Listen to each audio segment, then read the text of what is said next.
at Sunday's events. Ladies and gentlemen, the awards committee started work about 3 weeks ago, as the president said, to be able to complete its work. The committee met regularly to review the entries and carry some of the work over beyond the committee meetings. In the end, what we have is a reflection of the output of journalists and media houses across the year 2022. That is last year. It is worthy to note that those selected for the awards did their best to get what was deserving. This included captivating headlines, good intros, multiple sourcing and interviews, coherent presentations, verified facts and data references, excellent language, balanced work. While the quality of the year's entries is proof of the constantly improving standards in the Ghanaian media space, we also notice a few deficits that undid journalists and media organizations. Some of these deficits include entries for the wrong categories, which in itself suggested the misunderstanding of the specific categories. There were also limited entries for radio in particular. Colleagues in the media, the list of the awardees, what we are all waiting for the 28 categories are as follows. 34 categories, sorry, 34. We have Anthony Adongo Apubeu, GNA, Beatrice Senajo, GBC, Senajo, Dela Russell Oklu, Daily Graphic, Vivian Edu, Atenka Media, Joy FM, Joy News, Fred Doho, City TV, forgive me, Equio Foriwada, GBC, Gipsy J, GBC, Alberto Mario Noriti, The Mirror, Said Bope, The Fourth Estate, Emma Davis, Multimedia Group, Mohammed Fugu, Daily Graphic, Kweki Bolton, GBC, Francisca Enchel, freelance, through Joy News, he writes for Joy News. Then Edward Adeti, The Fourth Estate, Media Without Borders. Erastus Asaridonko, Multimedia Group. Emmanuel Zivenu, Joy Prime. The rest are Eric Mensah Aite, My Joy Online, but now with Media General. Efia Akese, The Mirror, Kesa Aburam Kranchi, Daily Graphic, then Daily Graphic as a media house. The Atenka Media, the Red One, Karim Dinu, Osman, EIB Network, then Felix Dila Clute, Pence Media Center, then Neta, Chris, Abiana Basram, Multimedia Group, Dorin Ampofo, GBC, Godwin Asidiba, Media General, Colinsia Aifa, UCC, University of Cape Coast, then Media General as a media house. We have the categories that failed to produce winners were sports. They didn't meet the criteria. The news online also did not meet the criteria. The news radio, only one entry, but didn't meet the criteria. Then photojournalism.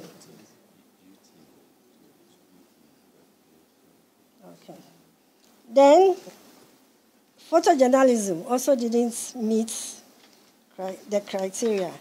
There's an omission here. UTV also is an award winner. Please, Madam Chair, can you go back to the award, the list again?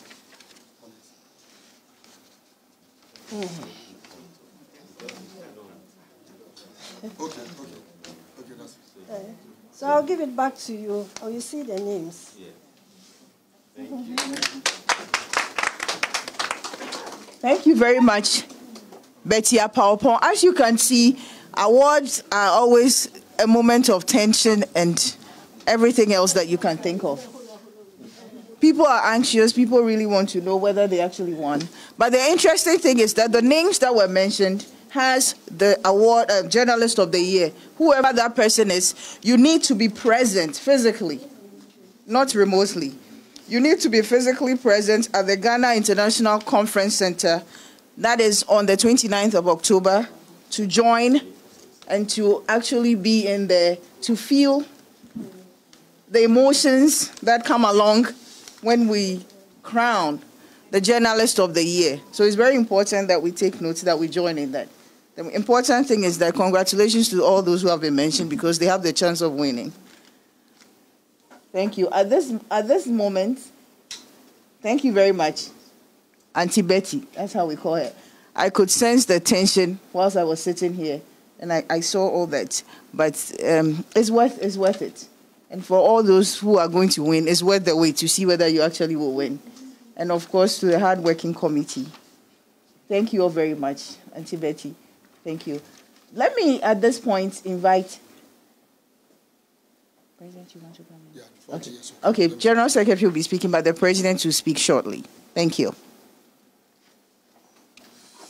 I think we just wanted to stress on the winners as put out by the awards committee, because there's we don't want any controversy or after of people may think that maybe the list is here. Like you said, she skipped one, and I want to just go through, as she mentioned, them. We have Anthony Adongo, GNA, Beatrice Senaju, GBC, Dela Roussel Oklu, Daily Graphic, Vivian Edu, Atinka Media, Joy FM, Joy News, Fred Duho, City TV, Ikri Oforiwa Dako, GBC, Gift J, GBC, Alberto, Mario Noretti, The Mirror, Said Bukpe, The Fourth Estate, Ima Davis, Multimedia Group, Mohamed Fugu, Daily Graphic, Kweku Bolton, GBC, Francisca Angel, freelance but write for Joy News, Ibiad Adeti, The Fourth Estate, and also we worked with Media Without Borders. Media Without Borders. Erastus Asarodonko, Multimedia Group, Emmanuel Divenu, Joy Prime, Eric Mensa, Aite, Manjoy Online, Ifia Akese, The Mirror, Kesta Ebruam Kranche, Daily Graphic as an institution, at the Gambia Village as an institution, Redwan Karim, Dini Osman, EIB Network, Felix Dela Cruce, Pent Media Center, Neta Chris, Abiana, Pascal Multimedia Group, Dorian Pofu, GVC, Gordon Asediba, Media General, Colinsia Eifa, Student Journalist, UCC, UTV, and Media General. Thank you. Thank you very much. Mr. President, the General Secretary has a word for us. Kofi Abua. Okay, thank you very much, Becky. Just to clarify a few things to do with the number of entrants. So overall, we had 207 entrants. That is 276 entrants. That is individuals and media institutions who filed for the awards. But the figure the committee chair mentioned is after the screening. So what we observed was that some people did double entry. So they filed more than once. And so when you are you are cleaning the system, it will reduce that number. And then also, after screening, there were some people who were not members in good standing. And so they were taken off the eligibility list. So this is some of the observations we made. And then also, the statistics indicated that between males and females, the ratio was about 3:1. And it indicated that more males are filing for the awards than females. The committee chair had mentioned the Best Student Journalist of the Year category. We had 15 students filing for that category. We think it is not encouraging enough, and we want to use this opportunity to encourage our students to participate in the awards next year. So between now and the end of the year, we will expect them to do more stories, not just any story, award-winning stories.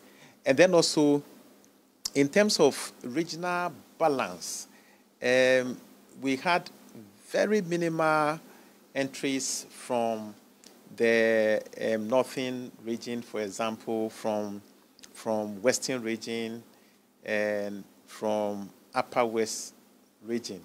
We will also encourage them to do well and participate more in the awards. So these are some of the statistics.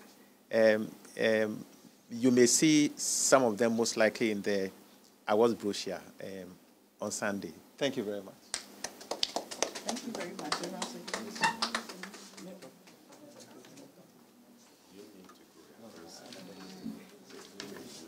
Thank you very much, the General Secretary Kofi Yeboah, for that insight and some data analysis to the whole awards that we have, the GJ Awards. So I think we're about rounding up the reason why we're here. We just want to thank you all once again, especially the 9-member awards committee, Betty Apau Opong. We have George Ramsey Benamba, thank you. Loretta Vanderpoy, Nana Kofi Akwa, Ifwa Mensa, William Esiedu, Fortuna Limi, Isaac Yeboah, and Michael Kwe. I hope I didn't miss anybody. Okay, thank you all very much. The day is Sunday once again. You're all invited to be there in your numbers. All journalists are invited. All media workers, everybody within the media fraternity, you need to be at the Ghana International Conference Center, 3 p.m. sharp. Accra International Conference Center, that's the place. Accra International Conference Center, 3 p.m. Remember to be on time. It's very important that you be on time. 29th October is the date. And once again, we'll be leveraging media freedom to sustain the democratic and security architecture, the litmus test of elections 2024, celebrating media excellence. You do not want to miss that. On this note, if there are no questions, concerns, if there are any questions, we'll take them. We'll call it a day. We thank you all very much for your time, and we look forward to seeing you all in your numbers, all media workers, media fraternity. Come and have fun. Thank you all very much. See you on Sunday.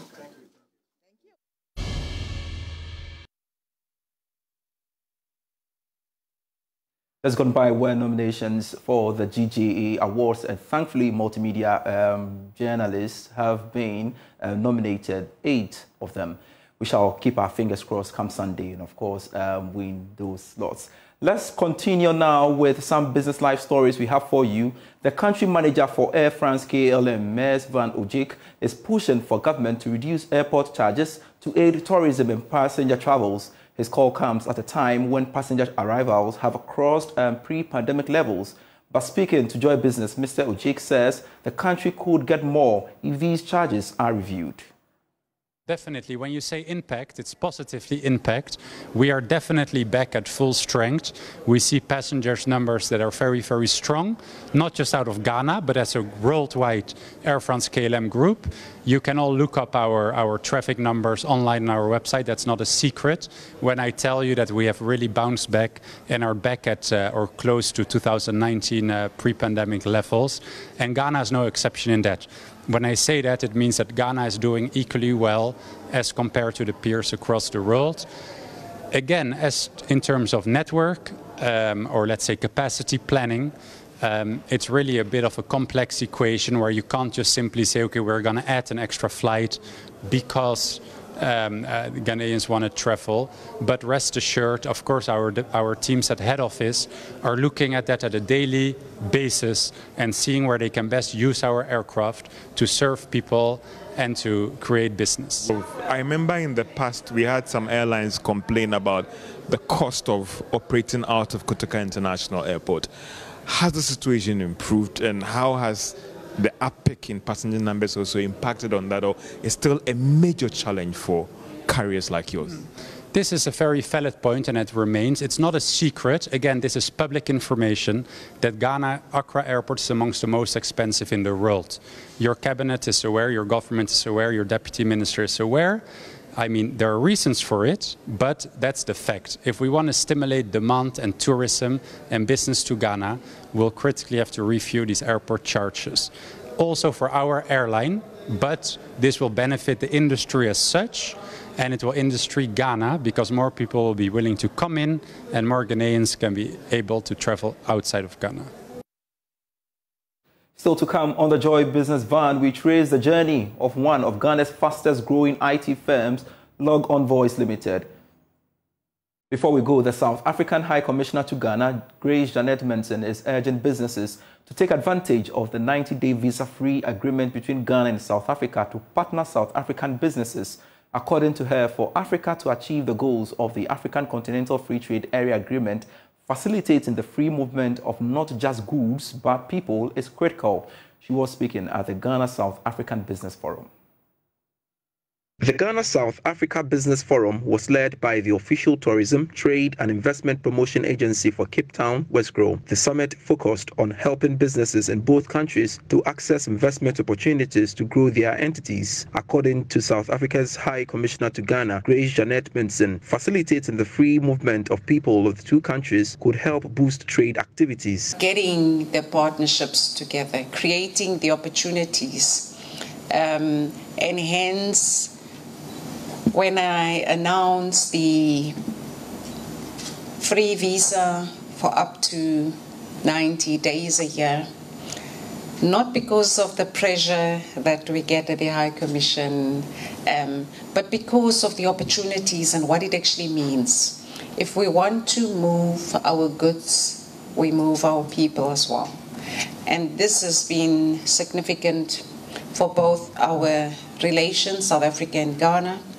South Africa and Ghana has long-standing relations between our presidents, between our two nations bilaterally. As I've said this morning during the GIPC opening address at the Ghana Investment Week, at the advent of South Africa's democracy, Ghana was the first diplomatic mission that was open. We know the relationship between Mandela and Ghana, and that relationship has transcended over 29 years. Next year we'll be celebrating 30 years of our democracy. And as we do that, every time Michael comes with a delegation, I see new people, because it's new people in the industry. It's not the same people. It means there's something that we are doing right. Thanks so much for watching Business Live. I am Pius Kojo Baka. Let's connect same time tomorrow. Bye.